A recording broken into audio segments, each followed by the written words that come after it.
औज़ुबिल्लाहिमिनश्शैतानिर्रजीम बिस्मिल्लाहिर्रहमानिर्रहीम। आज का जो हमारा टॉपिक है इंटीग्रेशन का। ये हमने कल जो पढ़ा था इंटीग्रेशन फंक्शन, उसी हमने उसमें क्या पढ़ा था, डिफाइनाइट इंटीग्रल, कि वो डिफाइन हो, हमारे पास उसमें लिमिट गिवन हो। लेकिन आज का जो हमारा टॉपिक है वो इनडिफाइनाइट इंटीग्रल पर है। इनडिफाइनाइट मैंने आपको बताया था कि उसमें क्या हो, लिमिट हमारे पास गिवन नहीं होता। और डिफाइनाइट में क्या होता है, उसमें हमारे पास जो लिमिट है ना वो गिवन होता है और इनडिफाइनाइट में गिवन नहीं होता। तो वही रूल्स ही हमने कल जो हमारे पास हमने कल के लेक्चर में हमने जो रूल्स पढ़े थे ना, वही रूल्स यहाँ पर भी पढ़ेंगे, लेकिन इसमें हम कुछ और रूल्स भी यहाँ पर आज पढ़ेंगे। वो रूल्स क्या है, आज वही मैं आपको एक एक करके बताऊंगा। लेकिन सबसे वो पहला रूल जो हमने कल पढ़ा था, कांस्टेंट रूल और पावर रूल, वही उसी पर एक क्वेश्चंस वही दोबारा हमने करेंगे है जी।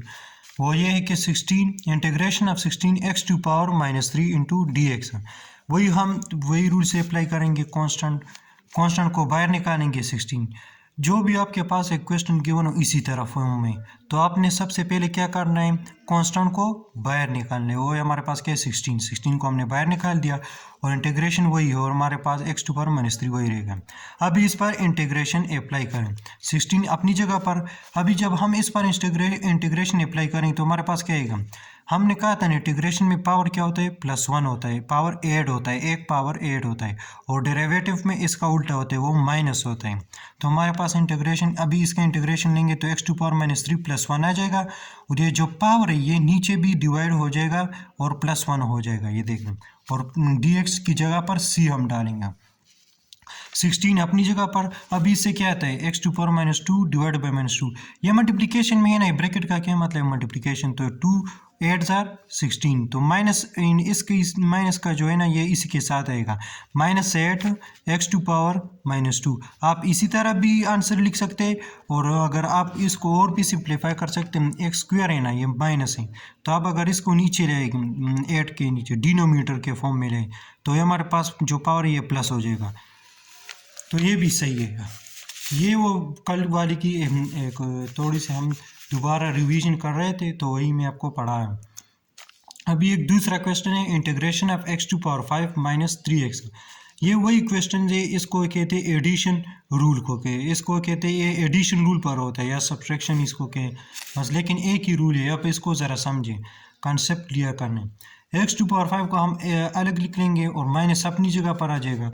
इंटीग्रेशन ऑफ 3x को हम अलग लिख लेंगे पार्ट्स में, एडिशन। अभी इसका इंटीग्रेशन ले ले तो ये 5 + 1 हो जाएगा, तो 6 आ जाएगा, और 5 नीचे लेंगे तो 5 प्लस मैंने डायरेक्ट किया, x⁻6 आ जाएगा डिवाइड बाई 6।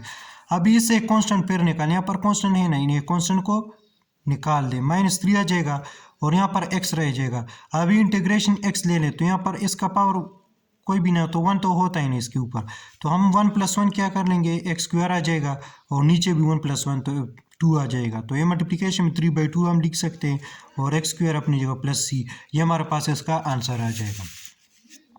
ये क्यों इसी तरह फॉर्म में है, आपने जब गौर किया कि इनडिफाइनाइट में क्यों, हमने पढ़ा था कि इनडिफाइनाइट क्या, वो डिफाइन है, उसमें लिमिट हमारे पास गिवन नहीं है। तो अगर हमारे पास लिमिट गिवन है तो इससे कुछ ख़ास न्यूमेरिकल वैल्यू हमारे पास आती, तो इसलिए ये है कि हमारे पास ये इक्वेशन पेयर बन रहा है इनडिफाइनाइट इंटीग्रल। अभी इसका ले लें, हमने कल भी इसी तरह एक पढ़ा था एक क्वेश्चन, ये भी आज फिर पढ़ेंगे इनडिफाइनाइट इंटीग्रल की, क्योंकि हमारे पास यहाँ पर लिमिट गिवन नहीं है। 2e⁻² इंटू, हमने कल एक रूल पढ़ा था कि हमारे पास e जो हो ना e और इसके पास जो पावर हो ऊपर, वही इसका अगर इनका इंटीग्रेशन लेंगे तो वही इसका आंसर रहेगा। लेकिन यहाँ पर एक कंसेप्ट क्लियर करना है कि हमारे पास जो पावर है ना यहाँ पर -2x है। अब अगर आप इनका इंटीग्रेशन लेंगे -2x का, इनका इस पावर का भी लेंगे, क्योंकि हमारे पास यहाँ पर x गिवन है और -b है।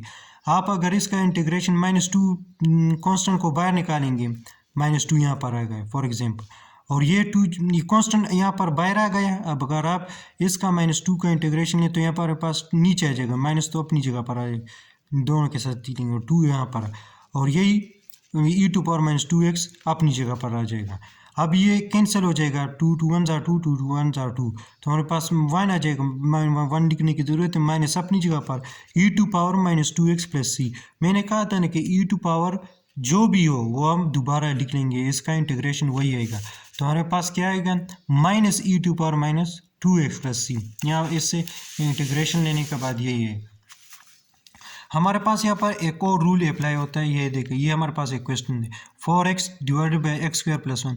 हम इससे 2 कॉमन ले सकते हैं, ये 4x से क्यों ले सकते हैं, क्योंकि 2 2 * 4 वही आएगा इससे। हमारे पास यहाँ पर कांस्टेंट को हमने बाहर निकाल दिया, 2 आ जाएगा।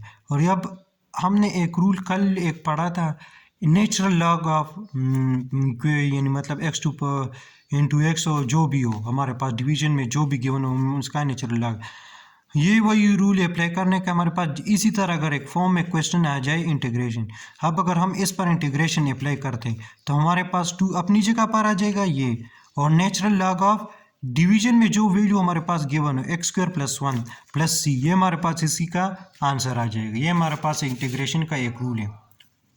यहाँ पर एक दूसरा क्वेश्चन यहाँ पर एक ये है, ये बहुत कम आसान भी है और इम्पोर्टेंट भी है ये क्वेश्चन, और सब्स्टिट्यूशन रूल पर होता है। सब्स्टिट्यूशन रूल क्या होता है अभी आपको मैं भी समझाता हूँ। ये देख लें, हमारे पास एक क्वेश्चन गिवन है, 2ax + bx × ax² + bx to power 7 × dx। मैंने लिखा है अप्लाई द सब्स्टिट्यूशन रूल। हम क्यों सब्स्टिट्यूशन रूल अप्लाई करते हैं, अपनी आसानी के लिए, हम कंफ्यूज ना हो, और मतलब हाँ, हम सिंप्लीफिकेशन के लिए क्या कुछ नहीं कर सकते मैथ्स में, तो वही हम यहाँ पर भी करेंगे इंटीग्रेशन। हमने क्या किया, लेट्स सपोज किया है, ये जो ax² + bx है ना, ये हमने u के बराबर लिया है, ये देख लें। अभी इसका डेरिवेटिव लेना है, ये देख लो। अभी इसका डेरिवेटिव क्या आएगा, ये du/dx आएंगे, क्योंकि हमारे पास x है, तो हमारे पास इसका डेरिवेटिव 2ax आ जाएगा और पावर -1 आ जाएगा। तो इसके साथ पावर 1 माइनस करने तो वही 1 आएगा ना, 2x, और कॉन्स्टेंट x का क्या पावर है, 1 आता है, और कोई ये देख ले b, तो b 1 जार b आ जाएगा। तो हमारे पास ये एक इसका डेरिवेटिव है। अब यहाँ पर हम du की वैल्यू निकालते हैं, dx को यहाँ पर शिफ्ट कर दें, यहाँ पर डिवीजन में ही, यहाँ पर जब आएगा वो मल्टीप्लिकेशन में हो जाएगा। ये देख लें, हमारे पास एक इक्वेशन बन गई। अभी हम ये जो हमने सपोज किया था u, हमारे पास ये वैल्यू किसकी आई है, 2ax + b × dx, यानी देख लें 2ax + bx की जगह हम क्या लिख सकते हैं, u, और पावर 7 जो है हमारे पास, ये 7, ये हम इस पर पावर 7 लिख लेंगे, और ये जो du जगह आया है ना, du, ये इसी की जगह पर आई, ये इसी की जगह पर, ये देख लें हमारे पास ये है। अभी इस पर इंटीग्रेशन, अभी इस पर इंटीग्रेशन अप्लाई करना है।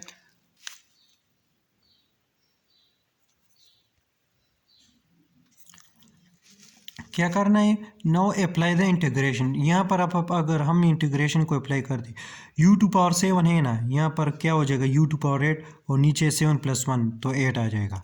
अभी हमने +c आ जाएगा, लेकिन हमने u को क्या सपोज किए थे, ax² + bx, तो अब वो इसी की वैल्यू इसी में पुट कर दें u की जगह पर, हमारे पास क्या आ जाएगा, पावर 8 आ जाएगा, /8 + c, यही इसका आंसर आएगा। अभी आपको मेरे ख्याल में सब्स्टिट्यूशन रूल की समझ आई होगी। हमारे पास एक दूसरा क्वेश्चन भी है, आप कंसेप्ट करने के लिए, ये वही क्वेश्चन मैंने अभी आपको किया भी है, e⁻x। यहाँ पर एक कांस्टेंट गिवन है हमारे पास 13, अभी 13 को बाहर निकालना है, e⁻x। अब इसका इंटीग्रेशन क्या है, e⁻x + c आ जाएगा, वही आंसर आ जाएगा। यहाँ पर देख लें, यहाँ पर क्या है, 3e⁻x + 4/x। अभी इसको एडिशन रूल पे करना है। एडिशन क्या होता है, पार्ट में, मतलब 3e⁻x को अलग लिखना है, प्लस 4/x को हम अलग लिख लेंगे, ये देख लें, अलग लिख लिया। अभी ये कांस्टेंट को बाहर निकालना है, 3 आ जाएगा 3, और इसी का इंटीग्रेशन लेने के बाद 3e⁻x वही आएगा, प्लस ये भी हमने वहाँ पर कांस्टेंट है ना, 4 को बाहर निकाल दे, तो यहाँ पर क्या रह जाएगा, 1/x।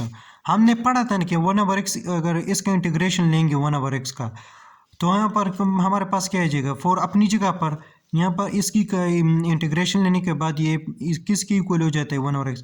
Natural log of x, हमारे पास डिनोमिनेटर में जो वैल्यू वो हमारे पास x है, सिर्फ हमने x लिख लिया, प्लस c आंसर आ जाएगा। इसी तरह और भी क्वेश्चन इसी तरह करने हैं इसी मेथड पर। अभी हमारे पास वही क्वेश्चन है, ये देख लें, वही इसी तरह 4x to power e to power x square plus 3। हमारे पास 4 कॉन्स्टेंट को बाहर निकालने, अभी इसी का इंटीग्रेशन ले लेंगे। देख लिए 2x, तो हमारे पास 2 नीचे आ जाएगा, 2 2 कैंसिल, 2 2 1 ज़ा 2, 2 2 ज़ा 2, 2 2 ज़ा 4 आ जाएगा, तो 2e। अभी इसी का इंटीग्रेशन लेने के बाद वही आंसर आ जाएगा, e to power x square plus 3। यही हमारे पास एक कंसेप्चुअल क्वेश्चन है, हम इसी पर वही रूल्स अप्लाई कर रहे हैं।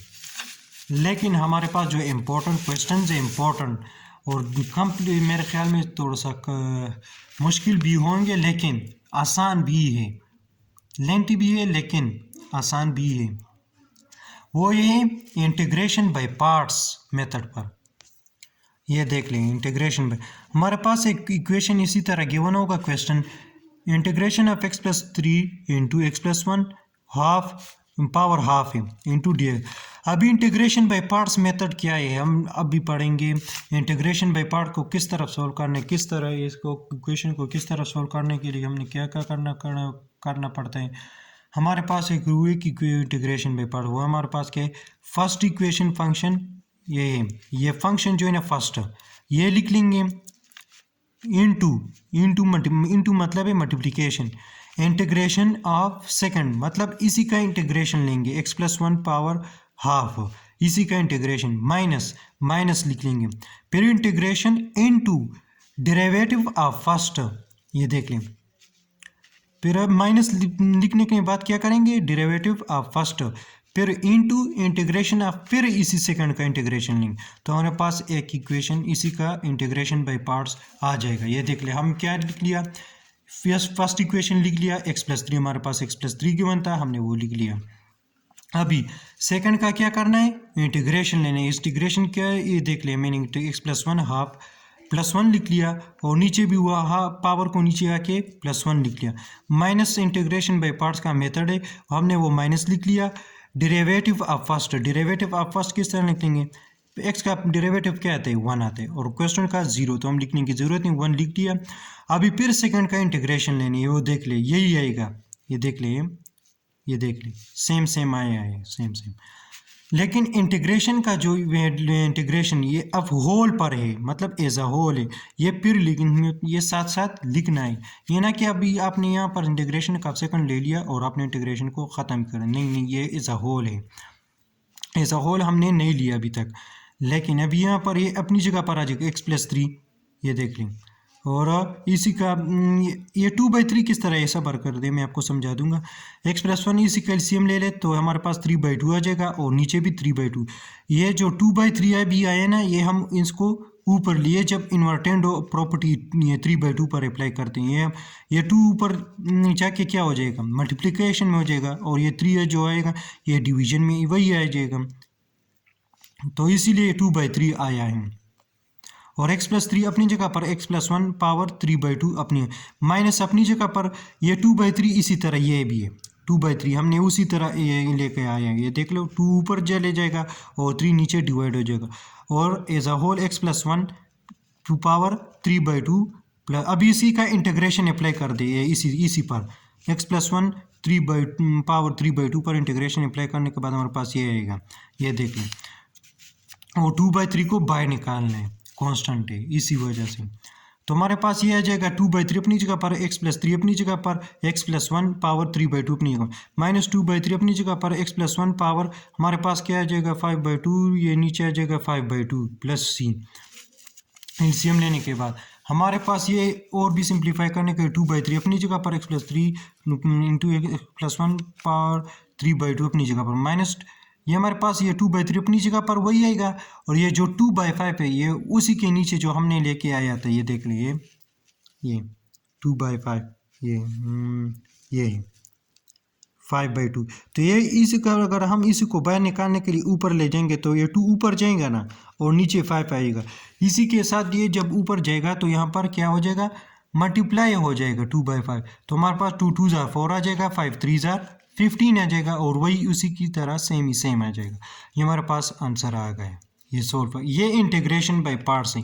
हमारे पास इंटीग्रेशन बाय पार्ट्स पर एक और क्वेश्चन भी है हमारे पास, वो जो गिवन है ना एक्स, ये देख limit into x into natural log of x है। हम इसको इसी तरह रीअरेंज करने के लिए क्या करते हैं, अरेंज आसानी के लिए क्या लिखते हैं, natural log of x into x into D x. ये देखिए इंटीग्रेशन बाई पार्ट्स मैंने फिर लिखा है, ये इंटीग्रेशन बाई पार्ट्स पर होता है। इंटीग्रेशन बाई पार्ट्स हमने क्या लिखे थे कि फर्स्ट ये अरेंज करके लिखे हैं, अरेंज फर्स्ट इक्वेशन को लिखना है इंटीग्रेशन ऑफ सेकंड, ये देख लें, माइनस डेरिवेटिव ऑफ फर्स्ट, ये देख ले ये डेरिवेटिव का निशानी कंप्लीमेंट जो है ऊपर, integration of second is a whole integration of into derivative of first and integration of second into dx।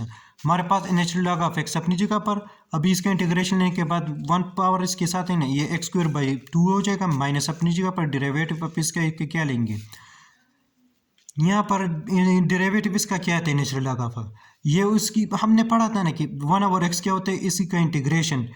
अब हमने पढ़ा था कि डेरिवेटिव का उल्टा क्या होता है इंटीग्रेशन, इंटीग्रेशन का उल्टा क्या होता है डेरिवेटिव। यहाँ पर ये इंटीग्रेशन से आया है, मतलब नेचुरल लॉग ऑफ एक्स अभी किसके बराबर है 1/x, हमने 1/x लिख लिया और अभी इसका इंटीग्रेशन लेने के बाद एक्स स्क्वायर बाई 2 आ जाएगा। यहाँ पर ये मल्टीप्लिकेशन में है ना एक्स स्क्वायर बाई 2x आ जाएगा, तो मतलब यहाँ पर x कैंसिल हो जाएगा इस x के साथ, हमारे पास ऊपर x बाई 2 आ जाएगा इंटू dx, और ये अपनी जगह पर आ जाएगा natural log of x into x square by 2। यहाँ पर हमने -1/2 को बाहर निकाल दिया, क्यों, माइनस अपनी जगह पर, यहाँ पर इसके साथ 1 है ना और 1/2, तो हमारे पास 1/2 को हमने बाहर निकाल दिया और x रह गए, और इंटीग्रेशन अपनी जगह पर है इंटू डी एक्स, ये अपनी जगह पर natural log of x into x square by 2 minus half अपनी जगह पर इंटू, अभी इसका इंटीग्रेशन लेने के बाद एक्स स्क्वायर हो जाएगा डिवाइड बाई 2 प्लस सी आ जाएगा, ये अपनी जगह पर natural log of x into x square by 2 minus half, ये इसके साथ 1 होता है ना एक्स स्क्वायर के साथ 1/2, यही इसी तरह करना है, ये देख लें, और मल्टीप्लिकेशन में है ना ये डॉट, तो हमारे पास 1 1 जार 1 आ जाएगा, 2 2 जार 4, यही हमारे पास इंटीग्रेशन बाई पार्ट्स सॉल्व करने के बाद हमारे पास वो जो आंसर आता है वो ये है।